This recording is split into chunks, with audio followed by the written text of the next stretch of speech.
जय जगन्नाथ सांग मैंने आज यहाँ आप जापे यहाँ कि शाग बहुत लोग तो जापे बहुत लोग जापार थे। यहाँ है मदरंगा शाग। ये शागर बहुत सारा बेनिफिट अच्छी। ये शाग को आप खाइले रोग प्रतिरोधक शक्ति बढ़ राति हेले जो मानक देखा जाए ना से दृष्टि शक्ति बढ़ राति जो अंधार कणा रोग अर्स रोग भल हो जाए चुट्टी झड़वा भल हुए पेट ठंडा रखे बहुत विटामिन अच्छी शागटारे कि आजिकल लोक को मिलूनी आउ खाओ भी नहांती लोक कहीं आपको बाछबार बहुत समय लगे बहुत कम बाहर आपको बहुत समय लगे सफा करने को। ये शाग ना आज मत मिल जाता ओडिशा बाहर रहीकि भी मत शाग मिलगला मत बहुत खुशी लगला देखिकी। आपको मो छोट बड़े तो बहुत आम खाओ किंतु ये शाग एत औषधीय गुण अच्छी शागर आपड़ जदि केवे पाउचंत ना छाड़ना बिल्कुल भी छाड़ना निश्चित आणिकी घरे भाजिकी खाइबे। आ शागर टेस्ट भी बहुत बढ़िया।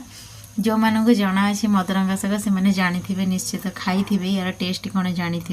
ये शागर बहुत प्रकार रेसिपी करहब किंतु मुझे सिंपल शागटा को भाजी बैगण पकईकी जदि आपण मानक भल लगे आपण भी निश्चित करके खाइबे।